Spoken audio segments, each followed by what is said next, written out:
Shadow for your Overwatch, here to bring up an important multiplayer game topic, toxicity. The start of this game, someone was coming at me in chat. Not too rough, and in fact, I wouldn't call this a toxic experience, but I thought it was a good contrast to the fact that the guy was calling me out that we definitely need to change off Widow, despite the fact that the previous game, I had 54% kill participation. Come out of here. I just barely missed the opening pick headshot on their Widow. Turn around and completely decimate this spawn trap. At this point, I'm feeling I'm going to try as hard as I possibly can to show that guy what's what. In all actuality, I have not dealt with any toxicity in the Overwatch community, mostly because I don't think anybody knows how to join the chat channels. Every time I play, we're usually in TeamSpeak, and you have to switch if you're in a pre-made group into the team chat to even hear anybody. There's always the fear in these online games that require teamwork and everyone to understand how compositions work, that there's going to be a bunch of infighting.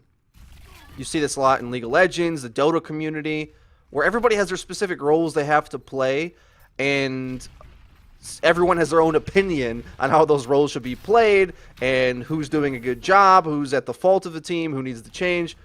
And I want to get out in front of this in the community. And I personally, I think, or I hope, I have matured a bit being an adult now. I try not to needlessly scream at my teammates, even if they're completely wrong. Now, I'll be honest. I go to talk trash to them in the chat here after I go in this massive killing streak, give us the objective pretty much for free. We constantly have a man advantage because I keep getting picks. But the enemy team is also pretty bad. They're not using their mobility characters well enough to avoid me and respect the space I'm taking, and I'm just eating it up constantly, like just hitting solid shots left and right, but ultimately it's based upon their poor movement and their poor teamwork that allows me to do it. So maybe ultimately the guy was right. Maybe Widowmaker isn't the best for our specific team composition. But I think what needs to be understood in the Overwatch community, more than anything else, that the class distinctions that they put on the characters are not as descriptive as they need to be. They're far too simplistic, because the difference between Diva and Roadhog compared to Winston and Reinhardt is massive. The characters are good at completely different things, and just because they have a little bit more HP doesn't mean they really fill a tank role. In the same way, I don't think Widowmaker actually is a defender, necessarily. Like, Torbjorn is more of a defensive hero than Widowmaker, because Widowmaker actually can challenge gunfights from the enemy team. She actually should be described as a damage dealer. Characters that can take aim duels and deal damage, because that's a very different role than the defender, whereas like Symmetra and Torbjorn, they play a more defensive, hold a spot position, whereas really if you want to be a good Widowmaker, you need to be out challenging and actually creating openings for your team and dealing big chunks of damage. And I think that misunderstanding is what came for the guy to come at me.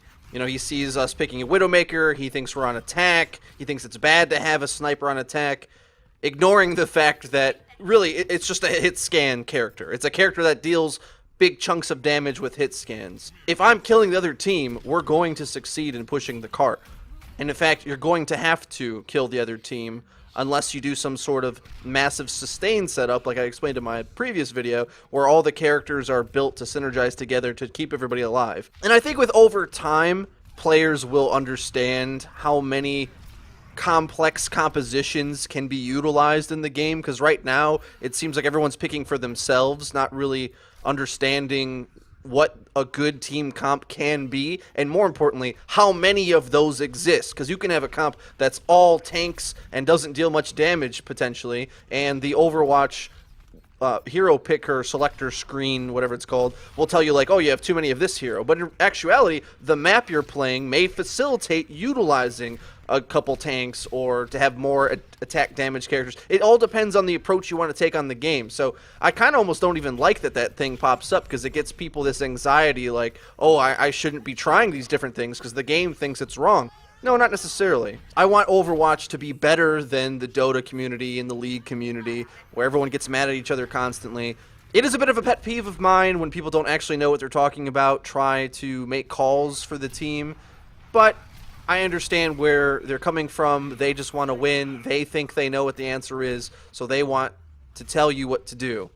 The best thing for the Overwatch community to do is have these discussions openly and civilly, and instead of trying to pick some standard default setup, try to discuss the map and what you can exploit or ways you can counter the opposing team's composition, because the guy was like, oh, they have 3 tracers. Even if they do, and I can still hit them and get picks, it doesn't really matter if I'm dealing damage, as far as I'm concerned. If they were dodging effectively and I never could touch them and I was just missing shots constantly, he would have been right.